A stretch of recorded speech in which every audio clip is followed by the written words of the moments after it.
हरे कृष्णा। ओम अज्ञानतिमिरान्धस्य ज्ञानाञ्जनशलाकया चक्षुरुन्मिलितं येन तस्मै श्रीगुरुवे नमः। श्रीचैतन्यमनोभीष्टं स्थापितं येन भूतले स्वयं रूप कदा मह्यं ददाति स्वपदान्तिकम्। वन्देऽहं श्रीगुरो श्रीयुतपदकमलं श्रीगुरून् वैष्णवांश्च श्रीरूपं साग्रजातं सहगण रघुनाथान्वितं सजीवं साद्वैतं सावधूतं परिजनसहितं कृष्णचैतन्यदेवं श्रीराधा कृष्णपदान् सादरललिता श्रीविशाखान्वितांश्च हे कृष्ण करुणा सिन्धु दीनबन्धो जगत्पते गोपेश गोपिका कान्त राधा कान्त नमस्तुते। तप्त कांचन गौरांगी राधे वृंदावनेश्वरी वृषभानुसुते देवी प्रणमामि हरिप्रिये। जय श्री कृष्ण चैतन्य प्रभु नित्यानंद श्री अद्वैता गदा श्रीवासादि गौर भक्त वृंदा। हरे कृष्णा कृष्णा कृष्णा हरे हरे हरे राम राम राम हरे हरे। मूकं करोति वाचालं पंगुहं लंघते गिरिं यत्कृपाहं तं वन्दे परमानन्दमाधवं श्रीगुरुदीनतारिणं श्रीचैतन्य ईश्वरम्। हरि ओम तत्सत्। हरे कृष्णा।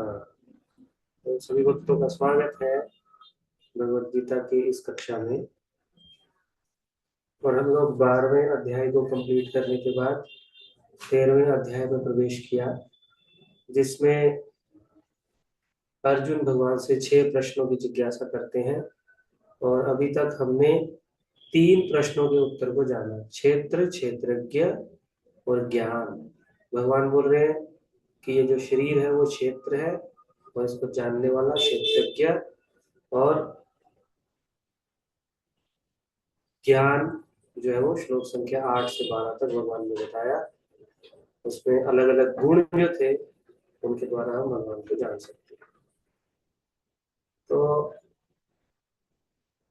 आज जो है वो हम बाकी जो बचे हुए 3 प्रश्न हैं, उन 3 प्रश्नों में से कौन कौन से 3 प्रश्न बचे हैं जो अर्जुन ने पूछे थे। हमने क्षेत्र, क्षेत्रज्ञ और ज्ञान, इन प्रश्नों का उत्तर जान लिया। भगवान ने क्या दिया। 3 प्रश्न और बचे हैं, वो क्या क्या है।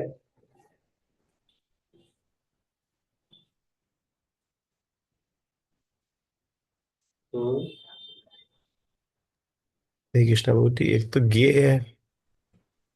जी। प्रकृति और पुरुष। प्रकृति और पुरुष, बहुत अच्छा मुझे।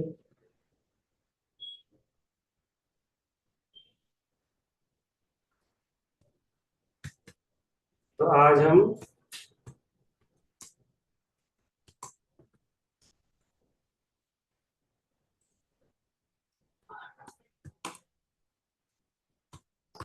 चर्चा करेंगे इन 3 प्रश्नों में।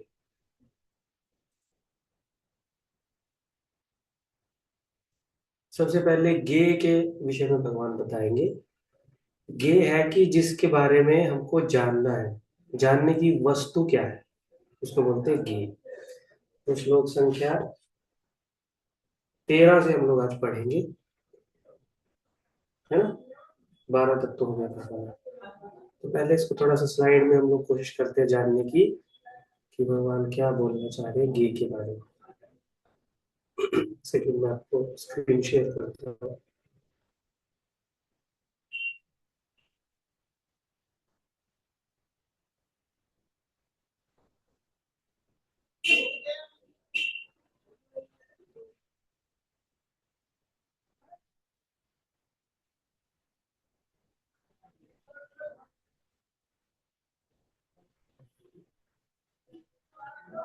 हम्म।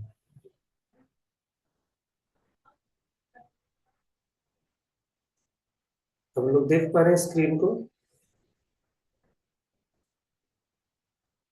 जी प्रभु जी।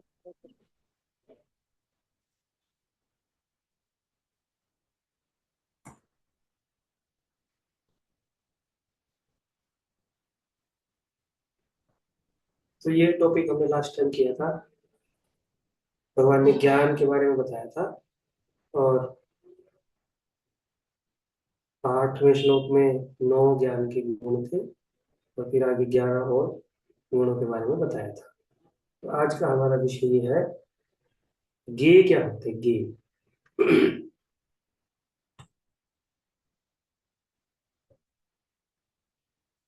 गे का मतलब है कि हमको किस चीज को जानना है। तो ये छठा जो हमारा प्रश्न था, पहले भगवान ने तीसरे और चौथे प्रश्न का उत्तर दिया, फिर ज्ञान का उत्तर दिया, वो 5वां प्रश्न था। अब गे का उत्तर दिया, वो है छठा प्रश्न। तो छठे प्रश्न का उत्तर क्या है? गे क्या है? ब्रह्म। और ब्रह्म कितने प्रकार के होते हैं? 2 प्रकार के, जीव ब्रह्म और पर ब्रह्म, परम ब्रह्म। तो ये इन नाम से आप विचलित मत होइए। जीव ब्रह्म का अर्थ है वही आत्मा, और परम ब्रह्म का अर्थ है परमात्मा। तो गे क्या है? आत्मा और परमात्मा। जिनके बारे में हमको जानना है वो क्या है? आत्मा और परमात्मा। जैसे यहाँ पे इस उदाहरण से हम लोग देख सकते हैं, एक कैमरा आपको दिखाई दे रहा है और एक व्यक्ति दिखाई दे रहा है। तो जानने वाला कौन है?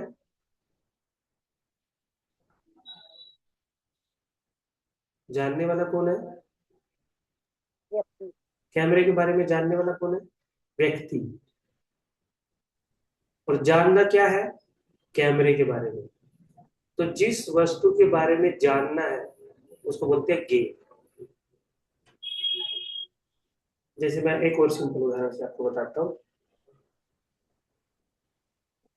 किसी को, मैंने लास्ट टाइम भी उदाहरण दिया था, किसी को मान लीजिए गुलाब जामुन का रेसिपी पता है, टेस्ट भी पता है। कोई व्यक्ति गुलाब जामुन बनाता है और वो गुलाब जामुन को खाता है, तो खा के वो क्या बताता है कि गुलाब जामुन कैसी बनी है? तो ये क्या है यहाँ पे? गुलाब जामुन के टेस्ट के बारे में जानना। और ज्ञान क्या है? जिस व्यक्ति को गुलाब जामुन के टेस्ट के बारे में, गुलाब जामुन कैसे बनती है, वो है ज्ञान। और गुलाब जामुन कैसी बनी है उसको बोलते हैं गे। मतलब गुलाब जामुन के टेस्ट के बारे में जानना, जिसके बारे में जानना, उसको बोलते हैं गे। तो यहाँ पे व्यक्ति जो है वो किसके बारे में जानना है? कैमरे के बारे में जानना। तो कैमरा क्या है? गे, जिसके बारे में जानना है। तो इसी तरह से भगवान ने बोला कि गे क्या है? ब्रह्म, जिसके बारे में हमको जानना है। और किसके बारे में जानना है? आत्मा और परमात्मा। क्लियर है? तो हम लोग इसको श्लोक को पढ़ते हैं। तो 2 प्रकार के गे है यहाँ पे, एक तो आत्मा है और एक परमात्मा। तो 13वें श्लोक में भगवान आत्मा के बारे में बताएंगे, और फिर आगे 14, 15, 16, 17, 4-5 श्लोकों में, 4 या 5 श्लोकों में फिर परमात्मा के बारे में बताएंगे। तो अभी हमारा कौन सा टॉपिक चल रहा है? गे का। ठीक है, चलिए अभी हम पढ़ते हैं श्लोक अपना। श्लोक संख्या 13। 13वें में किसके बारे में बताया जा रहा है? आत्मा के बारे में। ज्ञेयं यथा तत्प्रवक्ष्यामि यज्ञात्वा अमृतम अश्नुते अनादिमत् परम ब्रह्म न सत्तत् न असत् उच्यते। अब मैं तुम्हें ज्ञेय के विषय में बतलाऊंगा, जिसे जानकर तुम नित्य ब्रह्म का आस्वादन कर सकोगे। यह ब्रह्म या आत्मा।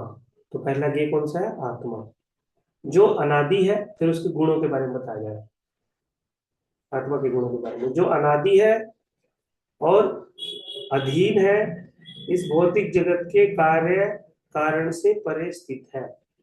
केवल एक ही श्लोक में आत्मा के बारे में क्यों बताया गया? क्योंकि भगवत गीता में अध्याय 2 में आत्मा के बारे में बहुत सारे गुण बताए गए हैं, कि आत्मा को न सुखा सकते हैं, आत्मा को न जला सकते हैं, आत्मा कहाँ पे स्थित होती है, वो सब उसमें बताया गया। तो यहाँ पे केवल एक ही श्लोक में ज्ञेय के बारे में बताया गया, और वो ज्ञेय, पहला ज्ञेय कौन सा है? आत्मा। चलिए पढ़िए। इसका तात्पर्य है।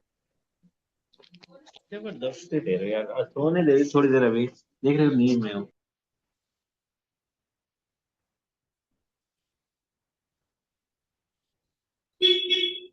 हाँ अंजलि माता जी।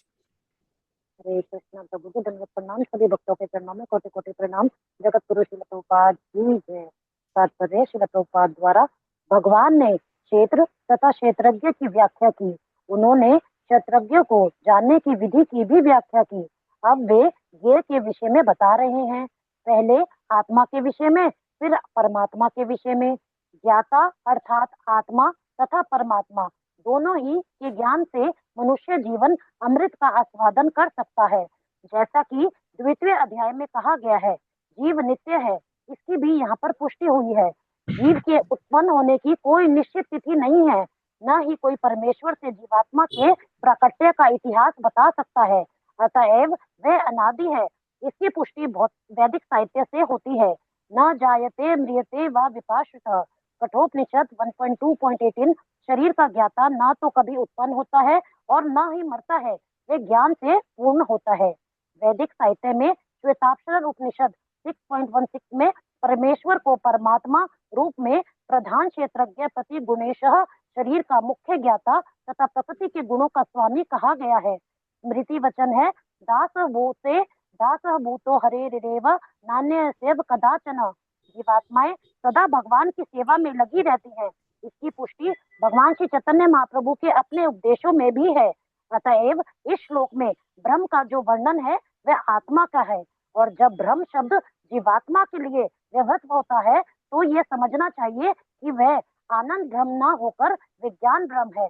आनंद ब्रह्म ही परम ब्रह्म भगवान है। हरे कृष्ण। तो हम लोग ये पहले से बताए थे कि जो ये 13 चैप्टर है, इसमें भगवान उपनिषदों की तरह बोल रहे हैं और इसमें कोई भी फिलॉसफी नहीं है, थोड़ा सा कंसेप्चुअल चैप्टर है ये। लेकिन प्रभुपाद जी ने हम पे बहुत कृपा करके इसके तात्पर्य को बताया कि भगवान की जो वाणी होती है ना, भगवान के जो वाक्य होते हैं, उनको समझने के लिए भगवान के शुद्ध भक्त ही एलिजिबल होते हैं और वो समझ के हमको बता सकते हैं। इस बारे में आपको छोटा सा कहानी बताता हूँ। जब कुरुक्षेत्र का युद्ध हो रहा था ना, तो बलराम जी ने एक प्रस्ताव रखा। विराट में थे सब लोग तब, विराट राज्य में। उनका 13 साल का अज्ञातवास पूरा हो गया था। 12 साल का सिंपल अज्ञातवास और 1 साल का जो छुप के रहना था, वो बड़ा अज्ञातवास। 12 साल का सिंपल वनवास और 1 साल का अज्ञातवास। तो 13वें साल का अज्ञातवास जब उनका पूरा हो गया तो सब लोग छुप के रह रहे थे। फिर प्रकट हो गए तो बलराम जी, कृष्ण जी, कृतवर्मा, सात्यकी और बहुत सारे योद्धा उनसे मिलने के लिए आए। द्रुपद भी वहीं पे थे, विराट भी वहीं पे थे।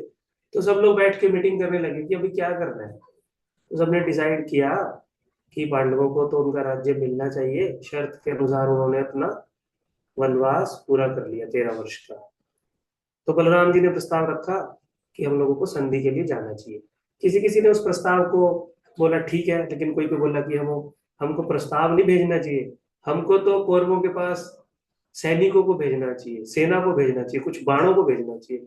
लेकिन फिर भगवान ने फाइनल, महाभारत में एक सबसे बड़ी बढ़िया चीज है कि जब भी पांडवों को कुछ कंफ्यूजन होती है ना, तो बस सब लोग भगवान की तरफ देखने लग जाते हैं। फाइनल डिसीजन भगवान देते हैं। तो सब लोग भगवान से पूछने लगे। भगवान बोले ठीक है, बलराम जी ठीक बोल रहे हैं, हम लोगों को अपने किसी विद्वान पुरोहित को भेजना चाहिए। तो विराट ने अपने यहाँ से एक पुरोहित को भेजा, उनको संदेश देके।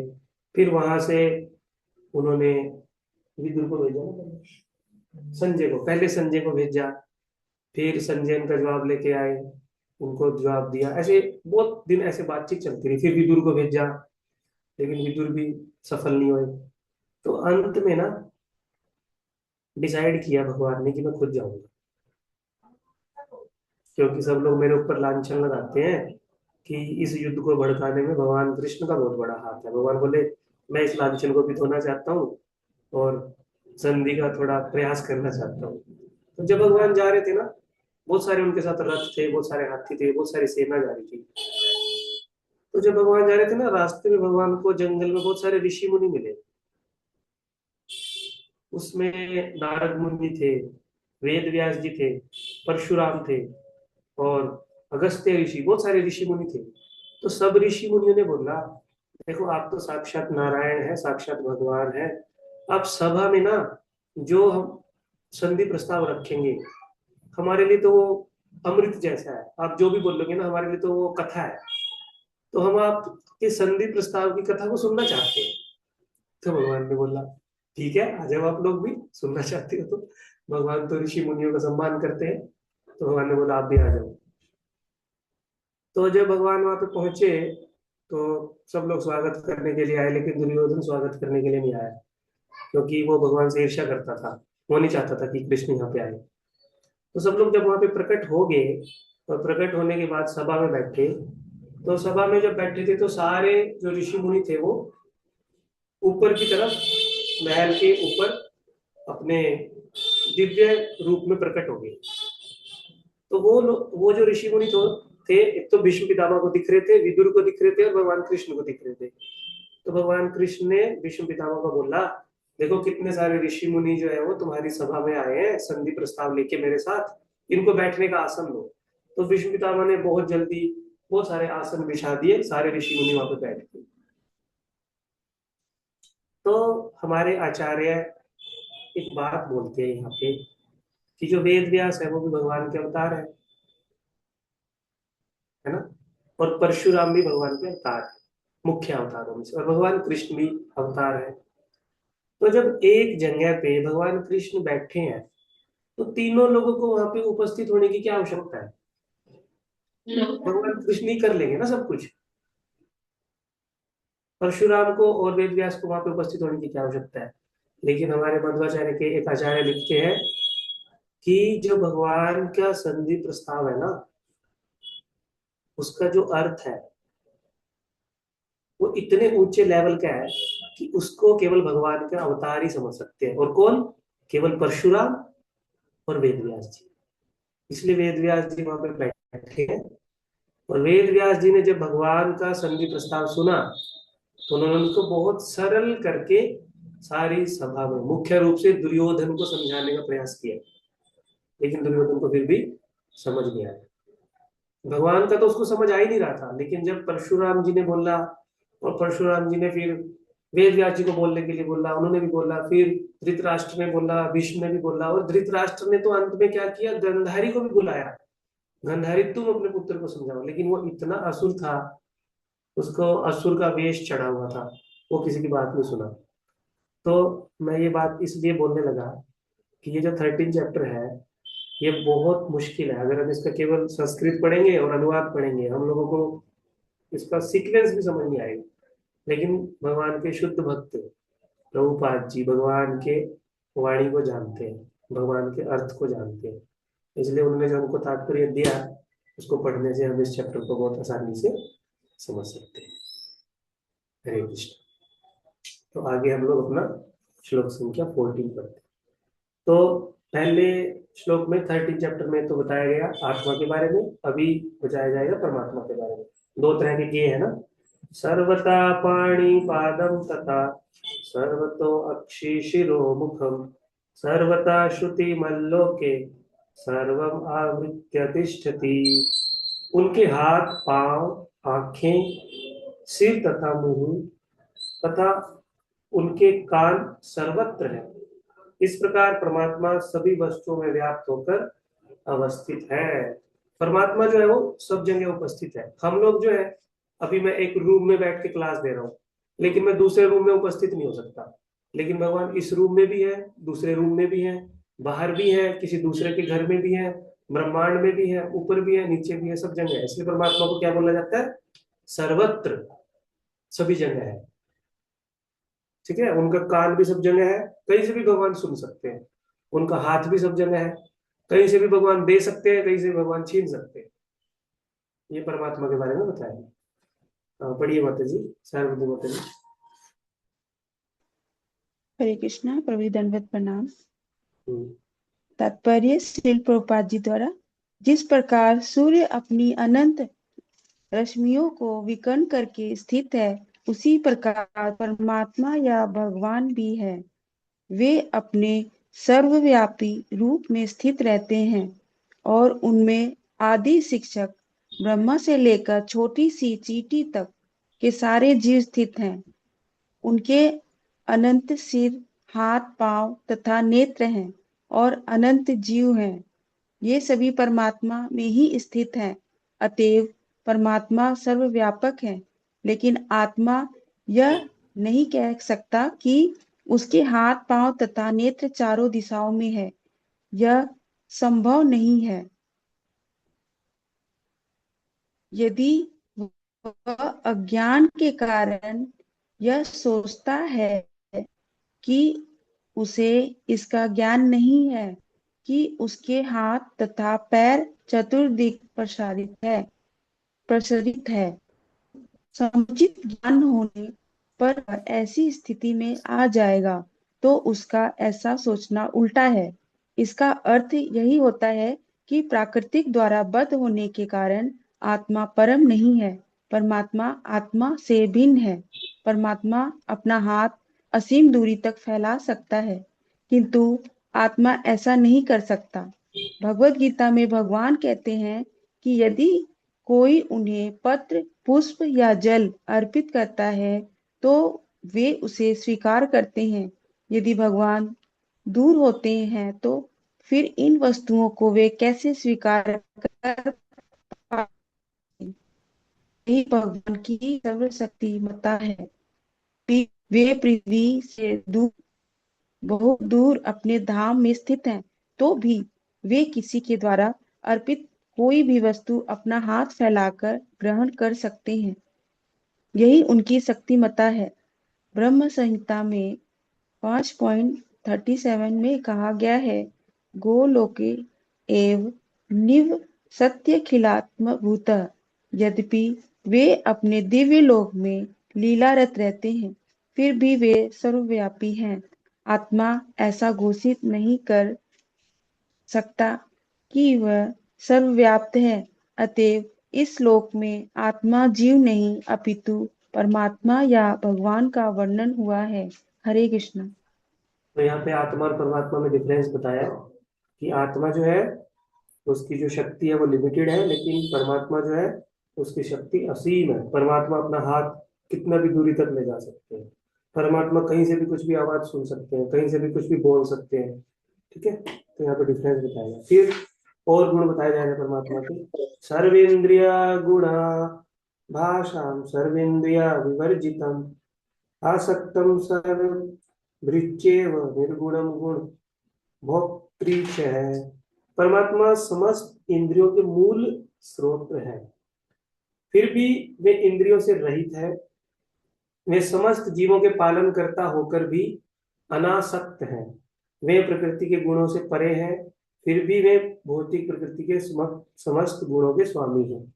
भगवान बोल रहे हैं ना कि ये जो प्रकृति है वो मेरी अध्यक्षता में कार्य करती है। भगवान प्रकृति से परे है, लेकिन फिर भी प्रकृति के स्वामी है। इस भौतिक प्रकृति के पूरे ब्रह्मांड के स्वामी है वो। तो यहाँ पे बड़े बड़े पैराग्राफ हैं, दो लोग पढ़ लीजिए, फिर हम उसको दो श्लोक को डिस्कस करेंगे प्रेजेंटेशन से। हरे कृष्णा। प्रभु जी मैं रीड कर दूं। हाँ। हरे कृष्णा सभी को। तात्पर्य। यद्यपि परमेश्वर समस्त जीवों को समस्त इंद्रियों के स्रोत है, फिर भी जीवों की तरह उनके भौतिक इंद्रियां नहीं होती। वास्तव में जीवों में आध्यात्मिक इंद्रियां होती हैं, लेकिन बद्ध जीवन में वे भौतिक तत्वों से आच्छादित रहती हैं। अतएव इंद्रिय कार्यों का प्रकाट्य पदार्थ द्वारा होता है। परमेश्वर की इंद्रियां इस तरह आच्छादित नहीं रहती। उनकी इंद्रियां दिव्य होती है, अतएव निर्गुण कहलाती है। गुण का अर्थ है भौतिक गुण, लेकिन उनकी इंद्रियां भौतिक आवरण से रहित होती हैं। यह समझ लेना चाहिए कि उनकी इंद्रियां हमारी इंद्रियां जैसी नहीं होती। यद्यपि वे हमारे समस्त इंद्रिय कार्यों के स्रोत है, लेकिन उनकी इंद्रियां दिव्य होती हैं, जो कल्म कल्मष रहित होती हैं। इसकी बड़ी ही सुंदर व्याख्या श्वेताश्वतर उपनिषद में अपाणी पादो जवनो ग्रहिता श्लोक में हुई है। भगवान के हाथ भौतिक कल्मशों से ग्रस्त नहीं होते, अतएव उन्हें जो कुछ अर्पित किया जाता है उसे वे अपने हाथों से ग्रहण करते हैं। बद्ध जीव तथा परमात्मा में यही अंतर है। उनके भौतिक नेत्र नहीं होते, फिर भी उनके नेत्र होते हैं, अन्यथा वे कैसे देख सकते? वे सब कुछ देखते हैं, भूत, वर्तमान तथा भविष्य। वे जीवों के हृदय में वास करते हैं और वे जानते हैं कि भूतकाल में हमने क्या किया, अब क्या कर रहे हैं और भविष्य में क्या होने वाला है। इसकी पुष्टि भगवत गीता में हुई है। वे सब कुछ जानते हैं किंतु उन्हें कोई नहीं जानता। कहा जाता है कि परमेश्वर के हमारे जैसे पांव नहीं है, लेकिन वे आकाश में विचरण कर सकते हैं क्योंकि उनके आध्यात्मिक पांव होते हैं। दूसरे शब्दों में भगवान निराकार नहीं है, उनके अपने नेत्र, पांव, हाथ सभी कुछ होते हैं, और चूंकि हम सभी परमेश्वर के अंश हैं, अतएव हमारे पास भी ये सारी वस्तुएं होती हैं, लेकिन उनके हाथ, पांव, नेत्र तथा अन्य इंद्रिय प्रकृति द्वारा कलमशग्रस्त नहीं होती। आगे भी रीड कर दूं प्रभु जी? हाँ, कोई और पढ़ सकते हैं। ओके ओके, हरे कृष्ण। हरे कृष्ण। थैंक पढ़ूं यू। प्रभु जी? हाँ जी।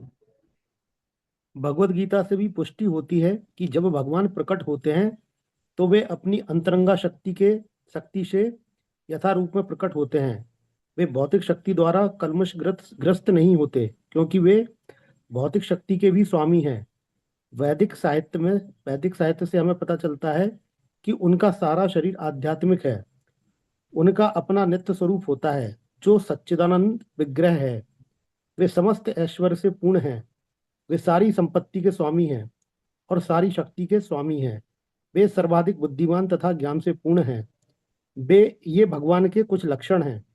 वे समस्त जीवों के पालक हैं और सारी गतिविधि के साक्षी हैं। जहाँ तक वैदिक साहित्य से समझा जा सकता है, परमेश्वर सदैव दिव्य है। यद्यपि हमें उनके हाथ, पांव, सिर, मुख नहीं दिखते, लेकिन वे होते हैं। और जब हम दिव्य पद तक ऊपर उठ जाते हैं तो हमें भगवान के स्वरूप के दर्शन होते हैं। कलमशग्रस्त इंद्रियों के कारण हम उनके स्वरूप को देख नहीं पाते। अतएव निर्विशेषवादी भगवान को नहीं समझ सकते, क्योंकि वे भौतिक दृष्टि से प्रभावित होते हैं। थैंक यू प्रभु। तो यहाँ पे हमने डिस्कस किया था कि ज्ञेय क्या है। दो प्रकार के हैं, जीव ब्रह्म, परम ब्रह्म, आत्मा और परमात्मा। 13वें श्लोक में आत्मा के बारे में बताया गया और फिर 14 से परमात्मा के बारे में। यहाँ पे साइड में आप एक स्टूडेंट को या बच्चे को देख रहे हो, साथ में कैमरा देख रहे हो। भौतिक संसार में जो जानने वाला है, यानी जो व्यक्ति है, और जिसको जानना है, क्या वो दोनों चीजें एक ही होती है क्या, या अलग अलग होती है?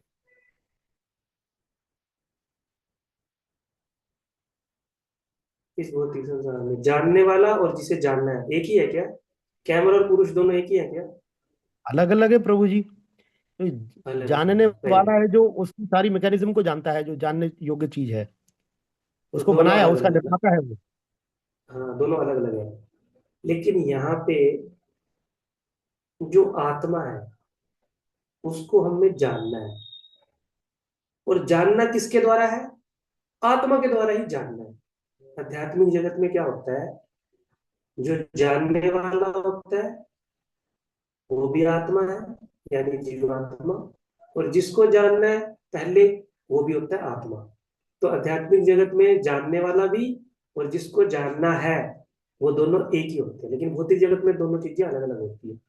जब आत्मा को हम आत्मा के द्वारा जानते हैं उसको बोलते हैं आत्म साक्षात्कार।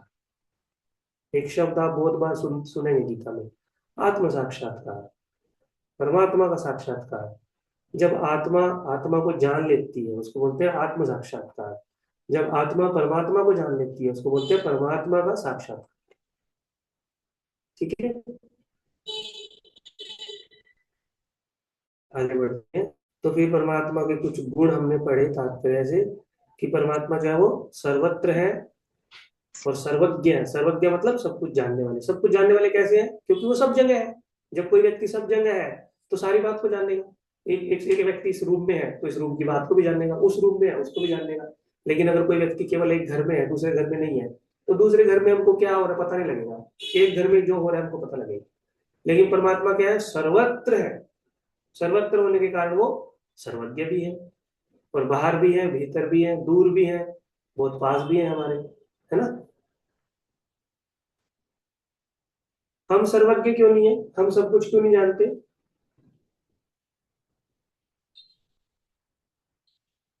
यहाँ पे प्रश्न कोई पूछ सकता है ना, हम सर्वज्ञ क्यों नहीं है?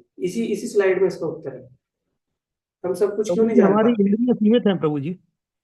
हाँ, हमारी इंद्रिय सीमित है और हम लोग सर्वत्र नहीं है, हमको नहीं पता ना अभी झांसी में क्या हो रहा है, हमको नहीं पता। अगर आप झांसी में है तो आपको झांसी के बारे में पता है, लेकिन अगर मैं भुज में हूँ, गुजरात में, तो मुझे गुजरात में पता है क्या हो रहा है। लेकिन भगवान झांसी में भी है, गुजरात में भी है। भगवान सर्वज्ञ है, सॉरी सर्वत्र है, इसलिए सब कुछ जानते हैं। हम लोग सर्वज्ञ नहीं है, सारी चीज को नहीं जानते, क्योंकि हम सारी जगह है ही नहीं। जब हम जगह में है ही नहीं तो हम जगह के बारे में पता क्या चलेगा। ठीक है, फिर और कुछ कोई पूछ सकता है कि जब परमात्मा सर्वत्र है, सब जगह है, तो दिखते क्यों नहीं है? इसका उत्तर है कि भगवान जो है बहुत सूक्ष्म है। जैसे हम अपने मन को, आत्मा को नहीं देख सकते ना, तो इसी तरह से भगवान भी बहुत सूक्ष्म है, उनको इन भौतिक आंखों से देखा नहीं जा सकता।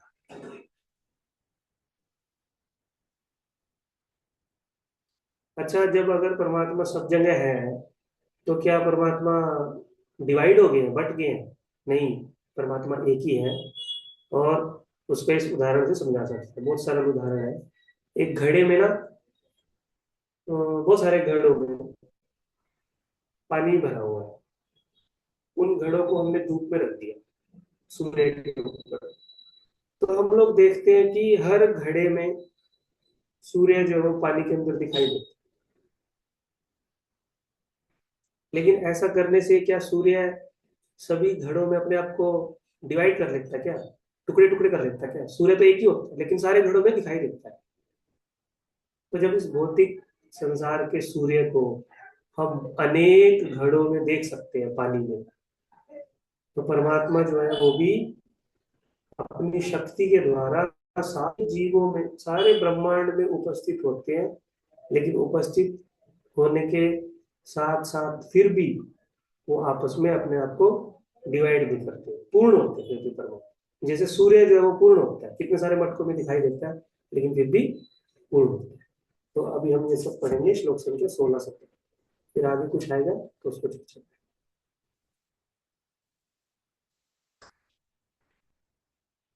बहिरन्तश्च भूतानाम् अचरं चरमेव च सूक्ष्मत्वात् तत् अविज्ञेयम् दूरस्थं च अन्तिके च तथा। वही जो हमने भी समझा, परम सत्य जड़ तथा जंगम समस्त जीवों के बाहर तथा भीतर स्थित है। सूक्ष्म होने के कारण वे भौतिक इंद्रियों के द्वारा जानने या देखने से परे हैं। यद्यपि वे अत्यंत दूर रहते हैं, किंतु हम सबके निकट भी हैं। ठीक है, परमात्मा हमारे निकट भी है, दूर भी है। दूर कितना है? भौतिक संसार से बहुत दूर, आध्यात्मिक जगत में, जहाँ पे हम किसी भी भौतिक यंत्र से नहीं पहुंच सकते। और पास कितने हैं? बिल्कुल हमारे हृदय के अंदर। और दिखते क्यों नहीं है? क्योंकि बहुत सूक्ष्म है। पढ़िए इसका तात्पर्य। हाँ मनिका, तो भी रीड करें, कृपया वीडियो ऑन करके करें, ताकि सब लोग ध्यान से उसको कंसंट्रेशन से सुन सकते। वैदिक साहित्य से हम जानते हैं कि परम पुरुष नारायण प्रत्येक जीव के बाहर तथा भीतर निवास करने वाले हैं। वे भौतिक तथा आध्यात्मिक दोनों ही जगतों में विद्यमान रहते हैं। यद्यपि वे बहुत दूर हैं, फिर भी वे हमारे निकट रहते हैं। ये वैदिक साहित्य के वचन हैं। असीनो दूरवर्जति श्यानो यत् सर्वतः। चूंकि वे निरंतर दिव्य आनंद भोगते रहते हैं, अतएव हम ये नहीं समझ पाते कि वे सारे ऐश्वर्य का भोग किस तरह करते हैं। हम इन भौतिक इंद्रियों से ना तो उन्हें देख पाते हैं ना समझ पाते हैं। अतः वैदिक भाषा में कहा गया है कि उन्हें समझने में हमारा भौतिक मन तथा इंद्रियां असमर्थ हैं, किंतु जिसने भक्ति में कृष्ण भावनामृत का अभ्यास करते हुए अपने मन तथा इंद्रियों को शुद्ध कर लिया है, वह उन्हें निरंतर देख सकता है। ब्रह्म संहिता में इसकी पुष्टि की हुई है। परमेश्वर के लिए जिस भगत में प्रेम उपज रहा है, वे निरंतर उनका दर्शन कर सकता है। और भगवत गीता में इसकी पुष्टि हुई है कि उन्हें केवल भक्ति द्वारा समझा जा सकता है। भक्त्या तमनन्य शक्य। हरे कृष्ण प्रभु जी। अविभक्तं च भूतेषु विभक्तमेव च स्थितं भूतभृत्त च तज्ज्ञेयं ग्रसिष्णु प्रभविष्णु च। यद्यपि परमात्मा समस्त जीवों के मध्य विभाजित प्रतीत होते हैं, लेकिन वह कभी भी विभाजित नहीं है। वही घड़ों का उदाहरण जो हमने दिया, वह एक रूप में स्थित है। यद्यपि वह प्रत्येक जीव का पालन करता है, लेकिन यह समझना चाहिए कि वह सबों का संहार करता है और सबों को जन्म देते हैं। तो भगवान कृष्ण से ही ब्रह्मा विष्णु और शिव का अवतार होता है। ब्रह्मा जी क्या करते हैं? सृष्टि की रचना करते हैं। विष्णु जो है वो सृष्टि का पालन करते हैं और शिव जो है वो सृष्टि का संहार करते हैं। तो ये कराते कौन है? भगवान के ही अवतार है, भगवान ही कराते हैं।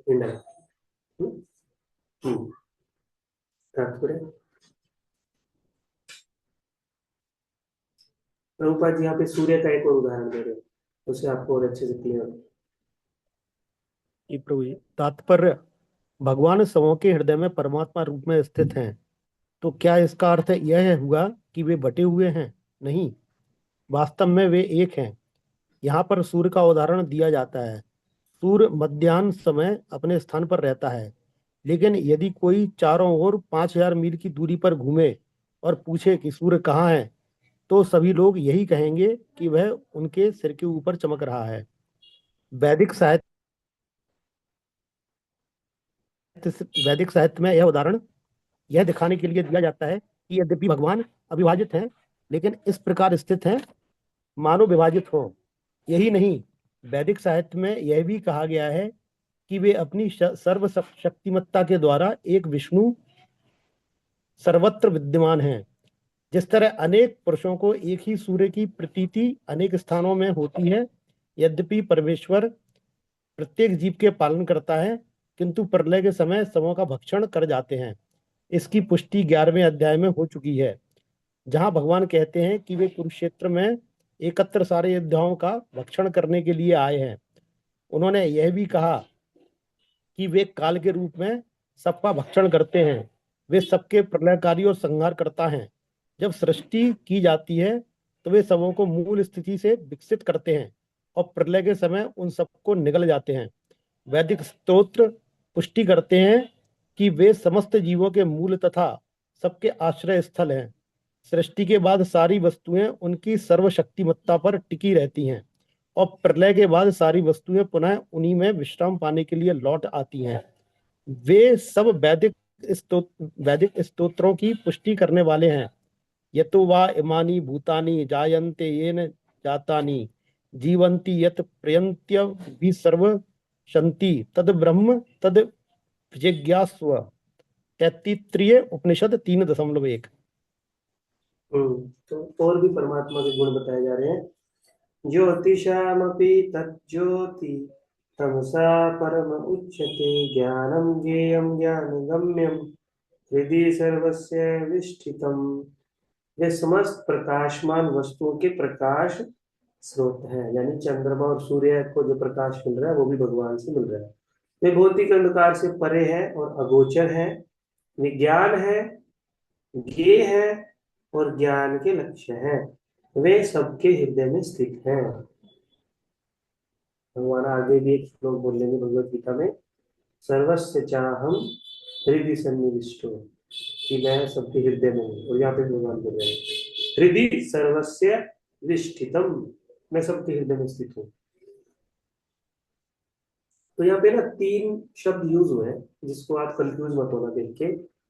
वे ज्ञान है, ज्ञेय है और ज्ञान के लक्ष्य है। तो हमको ज्ञान किसका होना चाहिए? आत्मा का और परमात्मा का। जानने योग्य कौन है? आत्मा और परमात्मा। और जान के किसी चीज को हमारा लक्ष्य क्या है? परमात्मा को प्राप्त करना।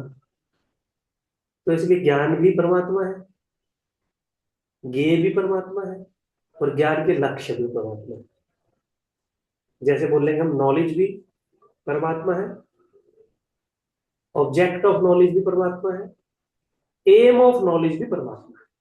उद्देश्य है। जान किस ले रहे हैं? ताकि हम भगवान के पास जा सके। पाना भी भगवान को ही है। जैसे मैंने कुकिंग का उदाहरण दिया था ना, जैसे किसी को गुलाब जामुन की नॉलेज है, उद्देश्य क्या है? गुलाब जामुन के बारे में कैसे बनता है वो जानना। और एम क्या है? ताकि सबको बढ़िया से टेस्ट का गुलाब जामुन खिलाया जाए। और इन तीनों को मिलकर भी हम ज्ञान बोल देते हैं कि गुलाब जामुन का ज्ञान है इसको। इसी तरह से ज्ञान भी परमात्मा है, ज्ञेय भी परमात्मा है, और ज्ञान के लक्ष्य भी परमात्मा है। ठीक है?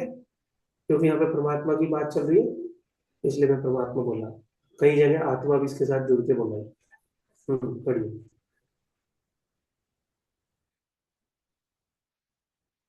कोई दूसरे? हाँ, माता जी, जय राधे माता जी। हरे कृष्ण प्रभु जी, धन्यवाद प्रणाम। तात्पर्य श्रील प्रभुपाद जी द्वारा, परमात्मा या भगवान ही सूर्य, चंद्र तथा नक्षत्रों जैसी समस्त प्रकाशमान वस्तुओं के प्रकाश स्रोत हैं। वैदिक साहित्य से हमें पता चलता है कि वैकुंठ राज्य में सूर्य या चंद्रमा की आवश्यकता नहीं पड़ती, क्योंकि वहां पर परमेश्वर का तेज जो है, भौतिक जगत में वह ब्रह्म ज्योति या भगवान का आध्यात्मिक तेज महत तत्व अर्थात भौतिक तत्वों से ढका रहता है।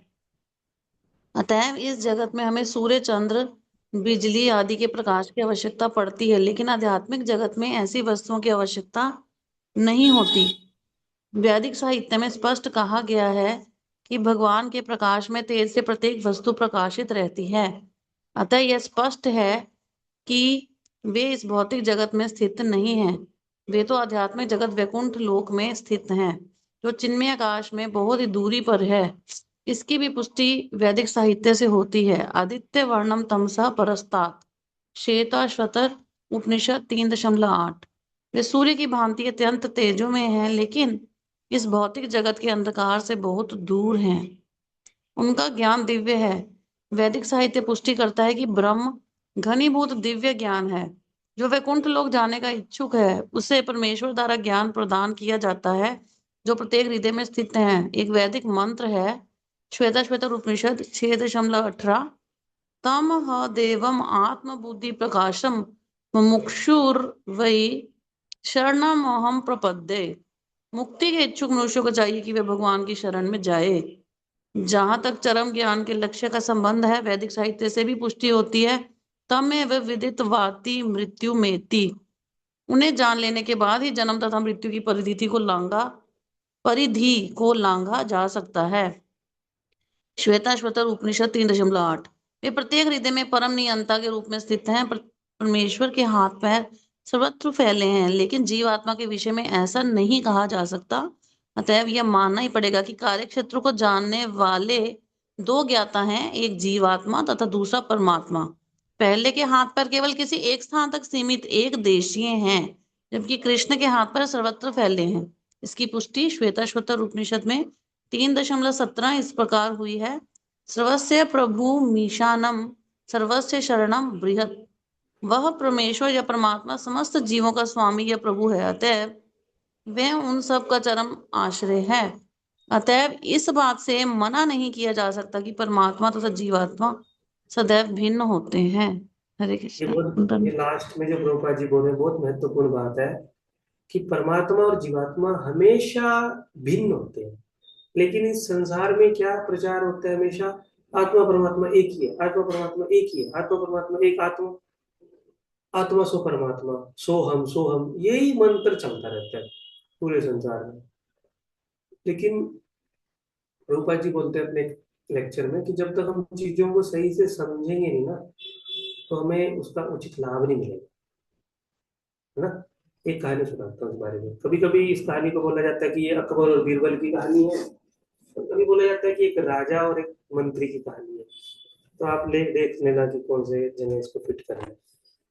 मुख्य रूप से है कि चीजों को सही से जब हम जानते हैं ना, तभी उनका अच्छा रिजल्ट आता है। एक बार क्या हुआ कि एक राजा ने ना अपने राज्य में एक आयोजन रखा कि जो भी व्यक्ति पूरी रात यमुना में अपने शरीर को गर्दन तक डुबो के रहेगा, सुबह जब वो निकल के आएगा तो उसको जो भी मुझसे वरदान चाहिए, जो भी मुझसे गिफ्ट चाहिए, मुझसे वो मांग ले, मैं उसको गिफ्ट दे दूंगा। अब राजाओं के पास तो बहुत सारे पैसे होते हैं ना, तो वो उस समय तो यूट्यूब नहीं होता था, उस समय तो सोशल मीडिया नहीं होता था, राजाओं को भी अपना एंटरटेनमेंट करना होता था। तो वो इसी तरह के आयोजन करके अपना एंटरटेनमेंट करते थे। तो राजा ने पूरे गांव में, अपने पूरे राज्य में ये सूचना कर दी कि जो भी व्यक्ति यमुना में पूरा दिन डूब के रहेगा, तो सुबह पूरी रात डूब के रहेगा, और सुबह जब वो निकल के आएगा तो राजा उसको मुंह मांगा इनाम देंगे। सब लोगों ने बोला अरे कौन सर्दी में जाएगा, हम लोग नहीं जाते, यमुना का पानी सर्दियों में बहुत ठंडा हो जाता है।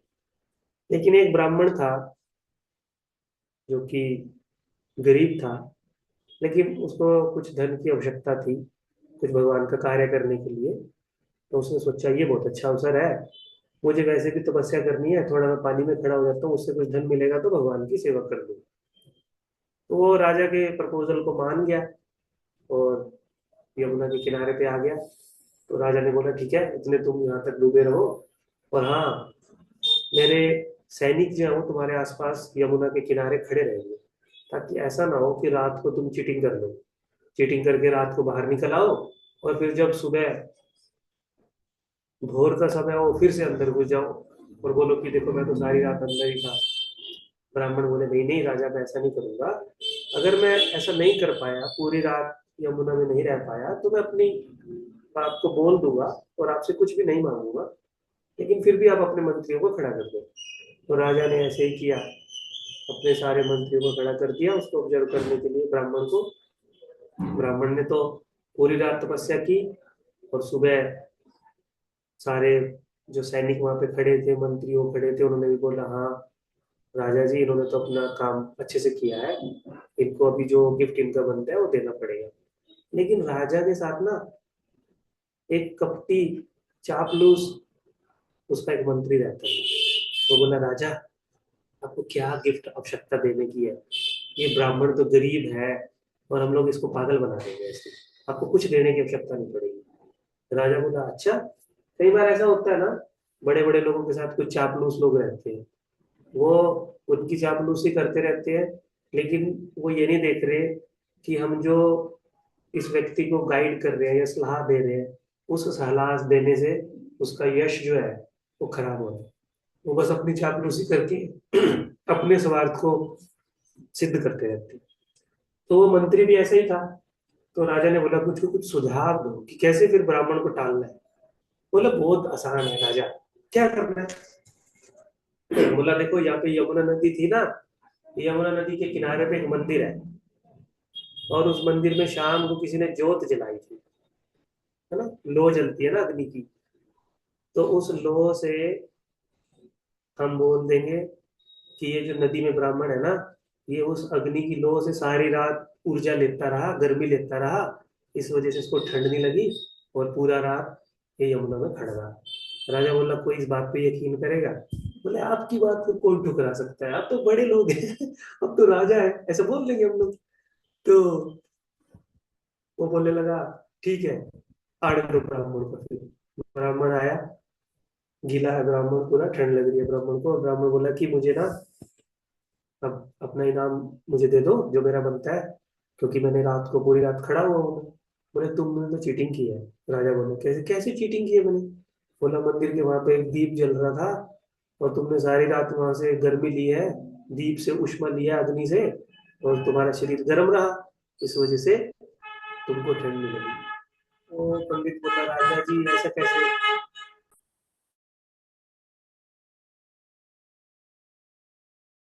तो पंडित बोला कि नहीं नहीं राजा, ऐसा कैसे होता है, राजा बोला नहीं नहीं ऐसा ही तुमने किया, चलो जाओ यहाँ से, अब तुमको कोई गिफ्ट नहीं देंगे।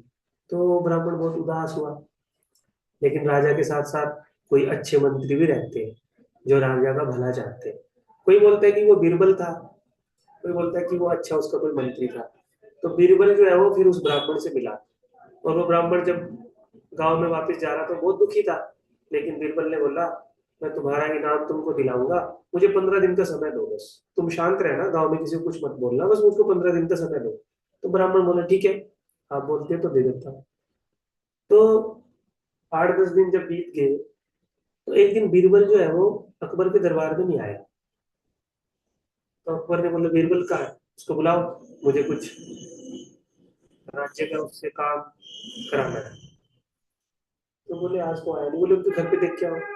बीरबल के घर पे गए, बीरबल तो घर पे भी नहीं है। तो बोले उनके घर वालों से पूछा बीरबल कहाँ है। बोले वो तो सुबह से ना किचन में से कोई एक बर्तन लेके बाहर गया जंगल में। तो किसी ने बताया उस तरफ गए जंगल में। तो जो सैनिक थे वो जंगल में ढूंढने के लिए गए। तो जंगल में जाके वो देखते हैं बीरबल क्या कर रहे हैं, बहुत बड़े बड़े ऊंचे ऊंचे बांस लगा रखे हैं, 3, और उन बांस के ऊपर उस बर्तन को जो किचन से लेके गए थे बांध रखा है ऊपर की तरफ, और उसमें दाल चावल और पानी डाल रखा है, और नीचे आग जला रखी है। और वो सैनिक आए, बोले कि आपको राजा ने बुलाया है। तो बीरबल बोलता है बस थोड़ा सा मेरा एक काम रहता है, थोड़ा खिचड़ी बन जाए और फिर मैं राजा को मिलने जाऊंगा। तो सैनिक भी वहां पे बैठ गए, वेट करने लगे, है ना। जैसे बत लोग वेट करते हैं, जब बत लोग वेट करते हैं ना तो माला रखते हैं ना गले में।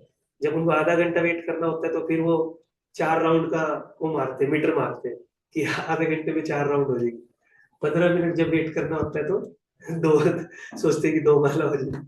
तो सैनिक भी वहां पे वेट कर रहे थे, है ना। नरेश प्रभु ऐसे मीटर मारते हैं ना, ट्रेन के टाइम देखते हैं, ओ 10:40 पे ट्रेन, अभी 10:10, आधा घंटा है, चलो 4 माला करते हैं घूम घूम के।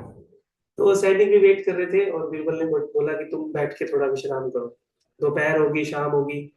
बोले अभी तो मैं नहीं आ पाऊंगा, राजा को बोलो मैं कल आऊंगा। तो सैनिक चले गए। तो राजा ने पूछा क्यों नहीं आया वो। बोले वो ना कुछ कुकिंग कर रहा है वो जंगल में ना, लेकिन आ नहीं रहा। तो बोले ठीक है अगले दिन जाओ। अगले दिन फिर गए, और अगले दिन भी ऐसे ही उन्होंने बिठा लिया, और दोपहर को फिर वो वापस चले गए राजा के पास। तो राजा बोला क्या कुकिंग कर रहा है ऐसा वो। बोले वो खिचड़ी बना रहा है। तो राजा देखता हूँ, मैं देखता हूँ ये बीरबल की कौन सी खिचड़ी है जो अब तक नहीं बनी, मैं खुद ही जाके देखता हूँ। तो राजा देखने के लिए आ गया, और राजा ने जब देखा कि इतना नीचे अग्नि है, इतना ऊपर बर्तन है, तो राजा बीरबल को बोला तुम मूर्ख हो गया, ऐसी खिचड़ी बनेगी, आग इतनी नीचे है और बर्तन इतना ऊपर है। तो बीरबल बोला महाराज वो मंदिर की छोटी सी लो से एक व्यक्ति जब गर्मी ले सकता है, तो इतनी अग्नि से कि खिचड़ी नहीं पक सकती। ओ बीरबल सोचने लगा, तो राजा सोचने लगा अच्छा ये तो मेरे को ही पॉइंट आउट कर रहा है। तो राजा को बहुत आत्मग्लानि हुई। तो राजा ने बोला तुम क्या बोलना चाहते हो। बोले आपने उस ब्राह्मण के साथ ना गलत किया, मैं आपको शिक्षा देना चाहता हूँ। अब उस ब्राह्मण को बुलाओ, उसको जो सत्कार करना है उसको कर दो। और फिर इस कहानी से एक और हमको शिक्षा मिलती है कि जब हम को चीजों का सही से ज्ञान होता है और उस ज्ञान के अकॉर्डिंग हम कार्य को करते हैं ना, तभी फल मिलता है। ऐसा नहीं है कि अग्नि कहीं जल रही है बर्तन कहीं रखा हुआ है, ऐसे खिचड़ी नहीं बनेगी। और घरों में भी कहावत होती है ना, पति को बच्चों को जब भूख लगती है, बच्चे तो ज्यादा नहीं बोलते, तो पति को जब भूख लगती है वो परेशान होके आता है, तो माता जी जो है वो खाना नहीं बनाती। अरे आज क्या तुम कोई बीरबल की खिचड़ी बना रहे हो क्या, अब तक नहीं बनी, जल्दी लेके आओ खाना। है ना प्रभु जी, मुकुल प्रभु बोला कभी आपने ऐसा। हाँ प्रभु, हो जाता है, अक्सर हो जाता है। हरे कृष्णा। तो हम लोगों को जब चीजों का सही से ज्ञान होगा ना, चीजों को पता होगा कि परमात्मा अलग है आत्मा अलग है, परमात्मा की क्या विशेषता है आत्मा की क्या विशेषता है, तो हम उनको जान के अपने आध्यात्मिक जीवन में उन्नति कर सकते हैं। चलिए एक श्लोक और पढ़ते हैं जो परमात्मा के विषय में है, फिर हमारा ये टॉपिक खत्म हो जाएगा। फिर 2 क्वेश्चन जो है वो बचेंगे प्रकृति और पुरुष के बारे में, उसको कल चर्चा करेंगे, फिर हमारा चैप्टर पूरा हो जाएगा। इति क्षेत्रम तथा ज्ञानम ज्ञेयम चोक्तम समासता मदभक्ता एतद् विज्ञाया मदभावाया उपपद्यते।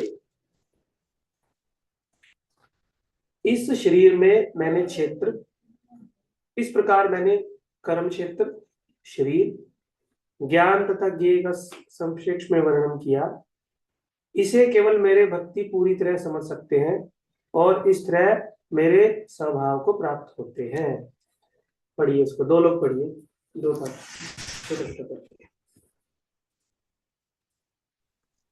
पढ़ूं प्रभु जी, पढ़ूं? हाँ जी।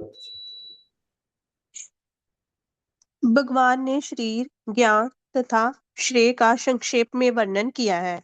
यह ज्ञान तीन वस्तुओं का है: ज्ञाता, ज्ञाता, ज्ञेय तथा जानने की विधि। ये तीनों मिलकर विज्ञान कहलाते हैं। पूर्ण ज्ञान भगवान के अनन्य भक्तों द्वारा प्रत्यक्ष समझा जा सकता है, अन्य इसे समझ पाने में असमर्थ रहते हैं। अद्वैतवादियों का कहना है कि अंतिम अवस्था में ये तीनों बातें एक हो जाती हैं, लेकिन भक्त इसे नहीं मानते। ज्ञान तथा ज्ञान के विकास का अर्थ है अपने आप को कृष्ण भावनामृत में समझना। हम भौतिक चेतना द्वारा संचालित होते हैं, लेकिन क्यों ही हम अपनी सारी चेतना कृष्ण के कार्यों में स्थानांतरित कर देते हैं और इसका अनुभव करते हैं कि कृष्ण ही ये सब कुछ है, तो हम वास्तविक ज्ञान प्राप्त कर सकते हैं। दूसरे शब्दों में ज्ञान तो भक्ति को पूर्णतः समझने के लिए प्रारंभिक अवस्था है। 15वें अध्याय में इसकी विशद व्याख्या की गई है। आगे पढ़ूं प्रभु जी?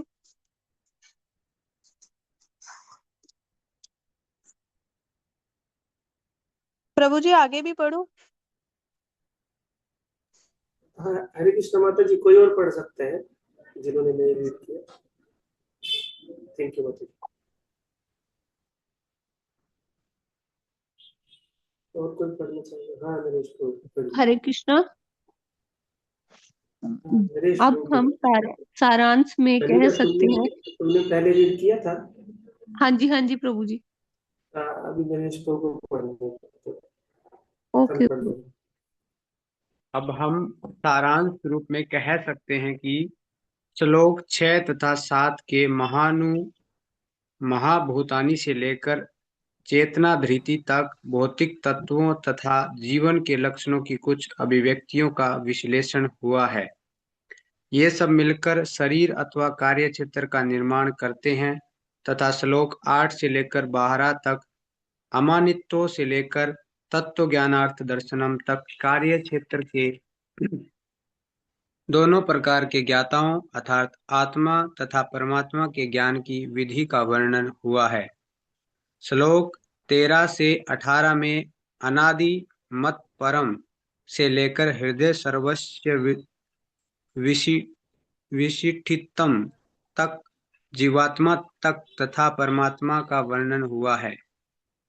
इस प्रकार तीन बातों का वर्णन हुआ है: कार्य क्षेत्र, शरीर, जानने की विधि तथा आत्मा एवं परमात्मा। यहाँ इसका विशेष उल्लेख हुआ है कि भगवान के अनन्य भक्त ही इन तीनों बातों को ठीक से समझ सकते हैं। अतएव ऐसे भक्तों के लिए भगवद गीता अत्यंत लाभप्रद है। वे ही परम लक्ष्य अर्थात परमेश्वर कृष्ण के स्वभाव को प्राप्त कर सकते हैं। दूसरों शब्दों में केवल भक्त ही भगवद गीता को समझ सकते हैं और वांछित फल प्राप्त कर सकते हैं, अन्य लोग नहीं। क्योंकि भक्तों के पास एक गुण होता है ना, जो सबसे पहला गुण यहाँ पे बताया जा रहा था, अमानित्व। विनम्रता से वो सुनते हैं भगवान क्या बोलना चाह रहे हैं ना। भगवान से उनको कोई ईर्ष्या नहीं होती, कोई आर्गुमेंट नहीं करते, इसलिए वो भगवान के द्वारा बताए हुए ज्ञान को समझ पाते हैं। यहाँ पे हमारा 4 प्रश्नों का उत्तर पूरा हो गया।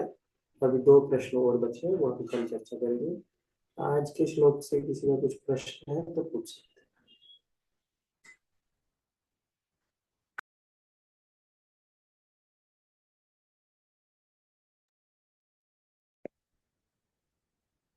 हरे कृष्णा प्रभु जी।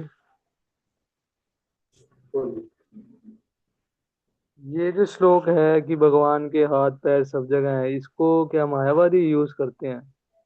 ऐसे देखो भगवत गीता में बताया हुआ है कि भगवान तो हर जगह है। तो ऐसा मैं सुना था कि भगवान हर जगह है, तो इसलिए भगवान का कोई स्वरूप नहीं है। नहीं, स्वरूप वो एक श्लोक को अपनी तात्पर्य से समझा सकते हैं, लेकिन भगवान तो बोल रहे हैं ना, आगे भी बोल रहे हैं कि जड़ वस्तु में भी है, बाहर भी है, भीतर भी है। तो इसका मतलब ये नहीं कि स्वरूप नहीं है, तो भौतिक स्वरूप नहीं है उनका कोई, है ना। मैंने बताया ना, इसलिए प्रभुपाद का उदाहरण लेके कि हम लोग जब आचार्यों के माध्यम से किसी चीज को समझते हैं ना, फिर हमको समझ में आएगा कि इसका अर्थ क्या है। तो यहाँ पे एक शब्द है, वे इंद्रियों से रहित है। तो मायावादी बोलते हैं अरे साफ लिख रहे हैं यहाँ पे, तो वे इंद्रिय नहीं है उनकी। इंद्रिय नहीं है तो मतलब उनका शरीर नहीं है, शरीर तो इंद्रियों से बनता है।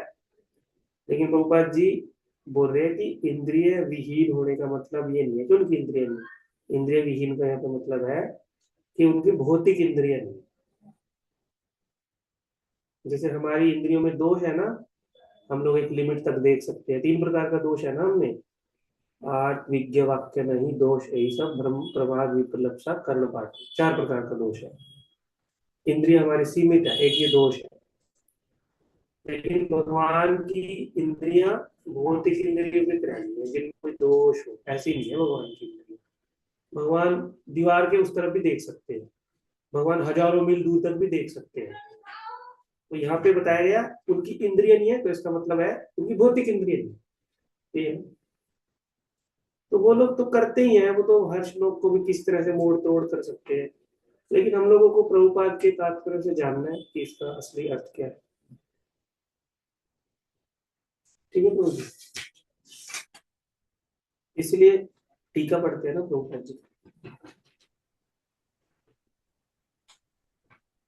और कोई? हरे कृष्ण प्रभु जी। जी